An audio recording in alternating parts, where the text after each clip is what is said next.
Hi, welcome to ILTV's Insider. I am Adam Scott Bellos, founder and CEO of the Israel Innovation Fund, and your host for this evening.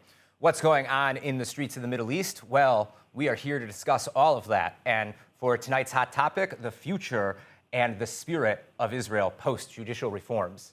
Now, with intense rhetoric coming from both sides of the political aisle, what does the future of Israel hold for itself, its people, and the world?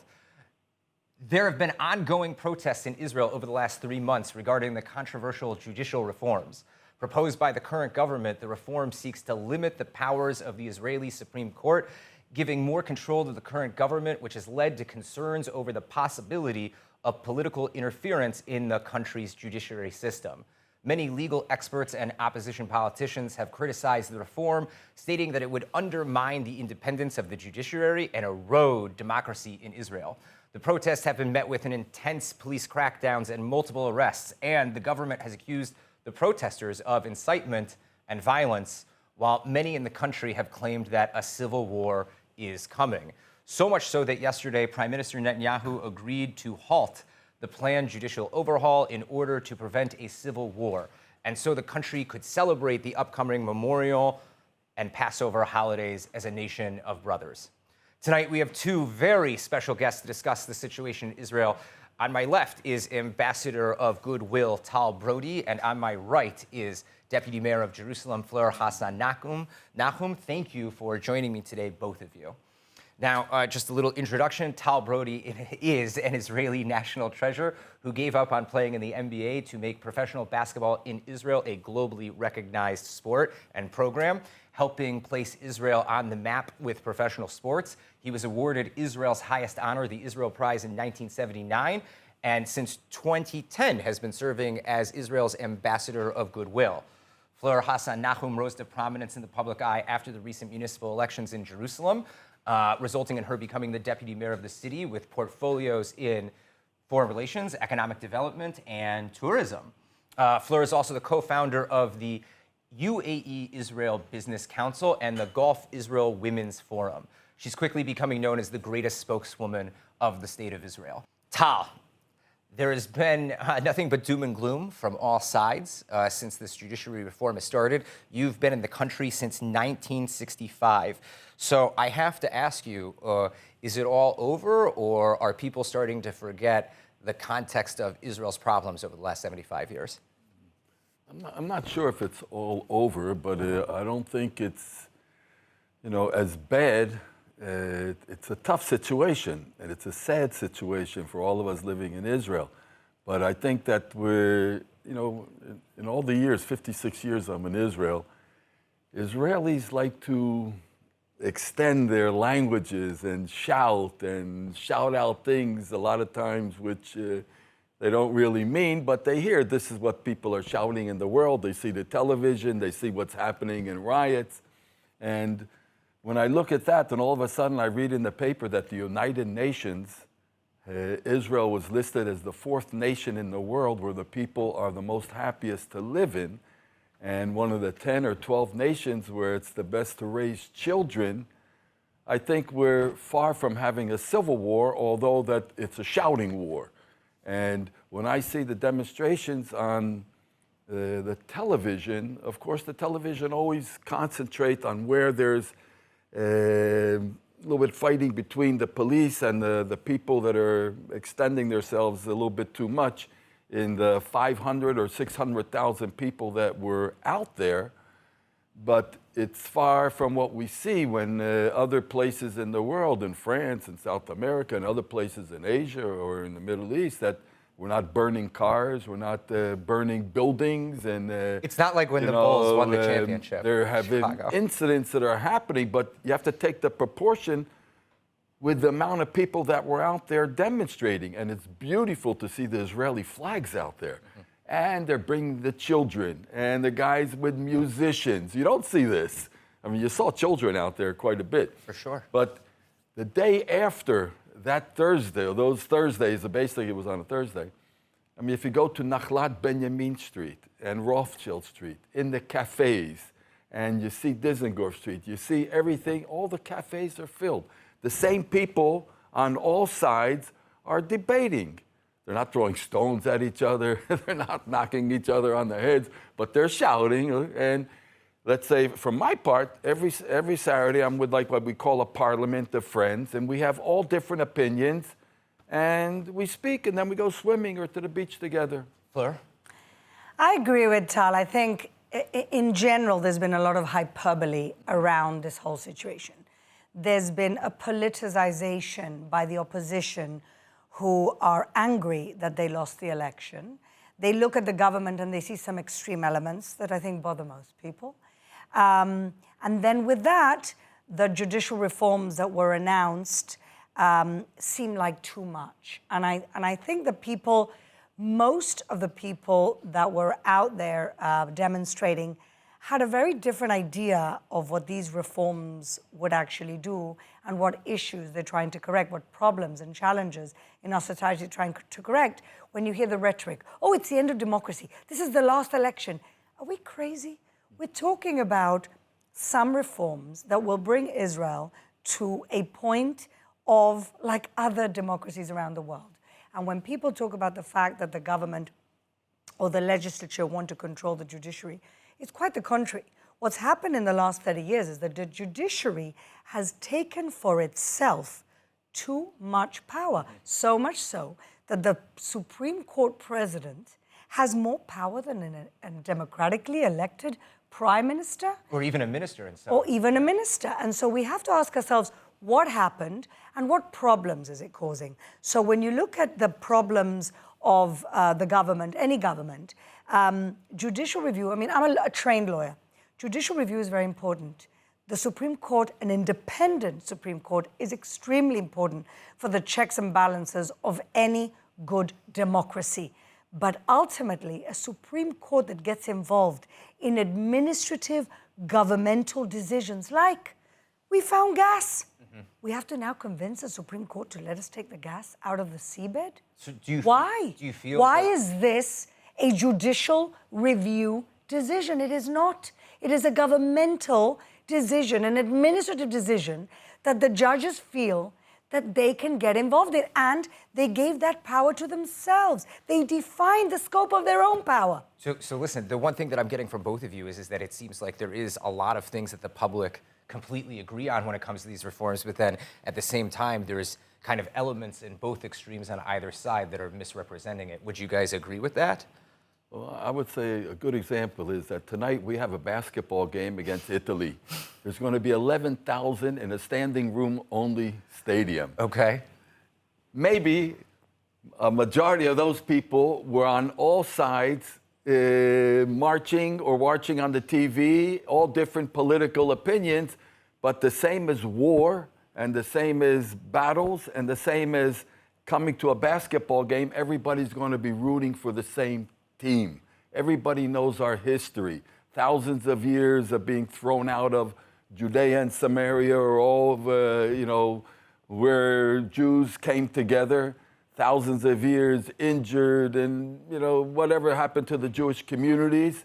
And at the end, we're one people. When it comes to getting together, you'll see 11,000 people in that stadium. As many political opinions you have, they're going to be rooting for that same team, an Israeli team. So, Fleur, I have a question for you. Benjamin Netanyahu got up in front of the entire country yesterday. He said that he's declaring a timeout so that everybody can celebrate the holidays, Passover, Memorial Day, Yom HaShoah, Independence Day. Do you think that we're going to go back to total chaos afterwards, or do you think it'll be the summer of brotherly love now? Well, no, that's not, he didn't say that we are taking a pause, but there's a reason why we're taking a pause, and that is to start a deliberative process between the coalition and the opposition. And Benny Gantz already called him last night and said, we're ready, we're willing. Ultimately, everybody has to accept that there has to be here a compromise. You can't just wipe out the need for judicial reforms. We need some judicial reforms. And we need to find a place that everybody can agree that this is what they're going to be doing. And I think what Benjamin Netanyahu did, which he didn't have to do, let's be honest, nobody went and did a deliberative process when Sharon decided to leave Gaza. Nobody did a deliberative process when we were signing and they were voting for an Oslo agreement.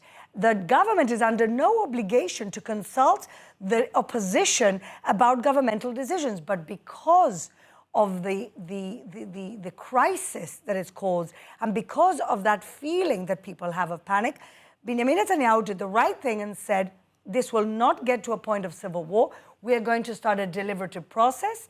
And in my opinion, everybody has to win something and everybody has to lose something, and that is compromise. And that is what he and his leadership have decided to do. And let me tell you, he's also going to pay a political price from the right wing for doing this. So he's actually sacrificed his own political standing amongst the right in order to do the right thing for the country. So, I mean, yesterday he definitely held this outstretched arm to Benny Gantz.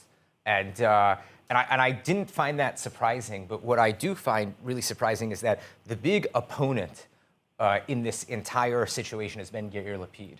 And a lot of people would claim that Lapid has fanned the flames of extremism on his own side.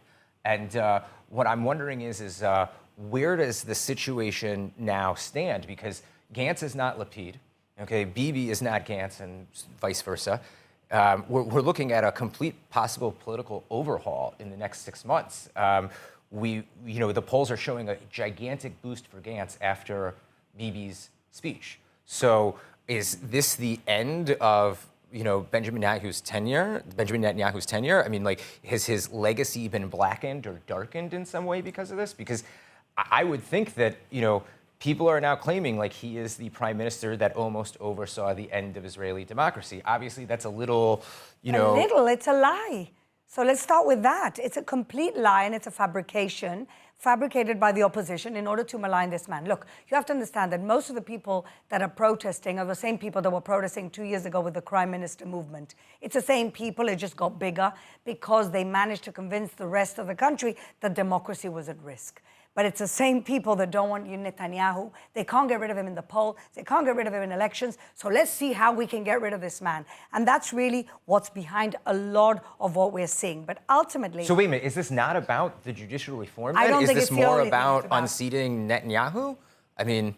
Well, most of the people from the opposition, they didn't want to sit with Netanyahu in Exactly. the beginning when Exactly. there was a chance to have a coalition. Exactly. Because I don't believe, even with the amount of the influence of the religious or the ultra-Haredim parties, they themselves don't want to change the status quo. It's not going to be, you're not going to see girls on the beach that don't have bikinis in Israel. But hasn't the status quo It's gonna be the changed? same. But hasn't the status quo changed now? We had an elected government with a majority who's literally been brought to their knees by the opposition because the opposition refused to even sit with them in the beginning to discuss these reforms, and instead went straight to the street.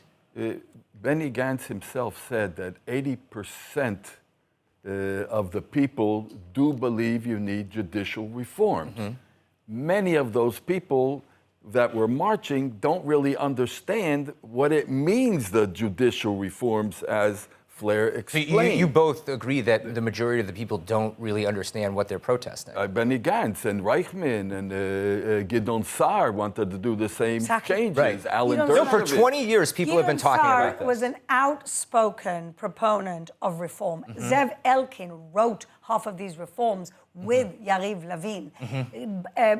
Lapid has spoken about reforms. Lapid's father was a huge proponent of reforms. Tommy And Lapid, all a of a former sudden, Israeli it's the danger to parliamentarian. democracy. There's a lot of cynicism going on. So, I mean, like I said, are we going to go back to exactly what we just had for the last 3 months?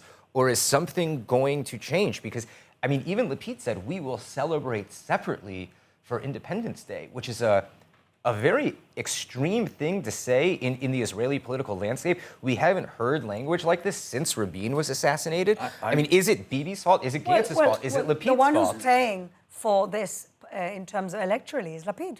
because Benny Gantz is coming across Well, as a responsible adult, and Lapid is coming across as somebody who wants to divide a society. Tal, how do you feel about this? I believe, first of all, I think Benny Gantz is doing the right job and agreeing, because up to the election, their stand was, we're not going to sit with Netanyahu. If they would have went and sit We would have had a totally different government. We would have had a different government. But The biggest at least upset. now, Benny Gantz took the first step and say, yes, we'll meet at the president and we'll have a negotiation. So and as I said, I believe if they do a better job, the government, the whole government, in explaining to the people what they mean by judicial change, for me, it's very important that the judicial government, the Supreme Court and everything, it works. Protect our army, to protect our pilot from The Hague and all the ridiculous type of things that they want to bring our people to The Hague, you know. And so it has to be better explained to the public. And if it's better explained to the public, I think there's going to be less people out there to be against it, because they're not going to be against what they see that it's explained to them. So do you think we're at an opportunity now where at the end of these negotiations, we could see Gantz's National Unity Camp join the government and broaden the government and possibly even strengthen the government and push forward not only reforms that could be palatable to the entire Israeli society, but also to have a government that possibly reflects more of Israeli society? Or is that a pipe dream? No, I don't think sitting down, negotiating, and bringing a reform of consensus means that Benny Gantz is going to join the government.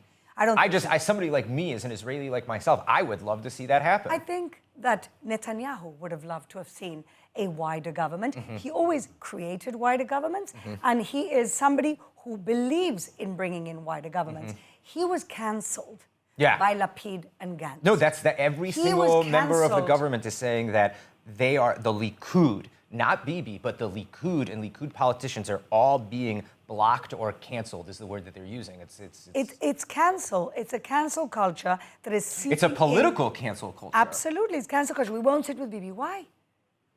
Oh, he's under indictment. Excuse me. Wasn't Gantz under investigation? President Clinton was under impeachment. Did his party leave him? Did the Senate all mass resign? You are innocent until proven guilty. And his cases are falling apart every single day. And so I don't accept this whole thing. The people want Bibi as their prime minister again and again, and yet some sour grape politicians are like, no, we won't sit with Bibi, even though that is what the majority of the Israeli public want again and again and again. You know, there was the ridiculous rumors that everybody is leaving Israel, and one of the newspapers put a picture at the airport where they saw people that were going to Turkey. I remember that. Yeah. They're going on vacation, and the title was that people are leaving Israel because of this judicial reform. It was like the most ridiculous thing. You got more people that want to come to Israel than to leave, and nobody's going to put their money. It's been very fantastic. Language has been fantastic. I think the best story is when they all announced that they're taking their money out of Israel, and within a week, 4 American banks and 1 European one collapsed. It's like, okay, sure. Yeah, put it in the banks. Where are you going to take your money to right now? There, people in the high tech, there's that word, to take money out, we're putting it into where? The Silicon Valley Bank. Doesn't make any sense. No, I completely agree. Okay, so listen, one thing that I think I know I'm thinking about, I know the average Israeli is thinking about, I know people in the diaspora and in the rest of the world who are watching from abroad, they're all thinking about where does Israel stand next and what message has this sent not only to our allies, but also our enemies. And, you know, do people now see what has happened as a sign of weakness, or did we just overcome what every single failed Arab state could not overcome almost 12 years ago, which was protests in the streets, democracy at work? Because to me, I see this as, wow, the prime minister just listened to the people, and democracy works, and democracy is at hand. Adam, I want to tell you something. Tell me. When I'm in the health club, I'm watching Al Jazeera and all the foreign stations. You can also hear the compliments of Israel. It makes sense, yeah. Right. How these demonstrations went over, you know, without any major killings or injuries. People were locked up, you know, that were a little bit too energized or whatnot. But still, I have to commend the people that demonstrated. They demonstrated fairly. They're raising the Israeli flags. And outside, the compliments that were also, people were saying that Israel's in a turmoil and this. Okay, it was, but in a Where democratic else? way. Where else in the Middle East did you have demonstrations? Do you have freedom of speech? Where else in the Middle East? Only in this country. And yes, I think there's two voices. Tal's right. I've been hearing from my sources in the Gulf, on the one side, you know, wow, well done. You guys really know how to do this democracy thing, and you can go out and this is freedom of speech. On the other side, there is, you know, as Israel is always over-focused in the international media, there is like, oh, what's going on with Israel? This is turmoil. But nobody mentions the fact that in France, there's 1 million people on the street demonstrating the fact that they're moving the retirement age from 62 to 64, oy vey vey, and that there's 1 million people on the street. Nobody talks about the fact that this is the end of French democracy. They're burning Nobody talks cafes. about I the mean, French Revolution. Nobody talks about any of this. And they're hooligans that are vandalizing property. Here, nothing like that is going on, and yet we're in the number 2 spot on every news channel. Come on. I do think it's interesting that the alarmism that came from the Jewish American community was a little colonial, in my opinion. But we won't get into that right now because we're on the news. But we only have 2 minutes left, so I'd love to give you guys some final thoughts, as I want to do on this program from now on. Fleur, final thoughts? Look, final thoughts is I'll go back to what Tal was saying about Israel being the 4th happiest country in the world. And the reason why we're the 4th happiest country in the world is because we're a country and our society is constructed of family and community and communal events and ritual and religious ceremonies and national ceremonies. We are much more cohesive than we think we are and that people give us credit for. We are a happy country. We're just Jews who like to argue. Oh, that's a good one. I like that. Tal, final thoughts, 30 You seconds. can see the strength of Israel. If you look at Iran, or in Syria, or There's a country named Syria still? Tunisia, That exists? or that they can't call their Khomeini a crime minister. They Right. can't call him all the names in the world, dictators and whatnot. And I think that all those people that want to throw us into the sea, they were so shocked to see. They were waiting for things to happen within Israel, coup. the whole society going apart, and they couldn't believe that we passed this stage. In the meantime, I have to cut you off. I want to say thank you to both of our special guests here, Israel's Ambassador of Goodwill, Tal Brody, and Deputy Mayor of Jerusalem, Fleur Hassan Nahum. I am Adam Scott Bellos. This is ILTV's Insider. Please tune in next time for more of the most interesting topics and stories coming out of Israel. And let us know in the comments below or online what topic you would like to have us cover next. For more from the latest updates from Israel, make sure to subscribe to our newsletter at iltv.tv. And finally, stay classy, enjoy the rest of the week, and l'chaim.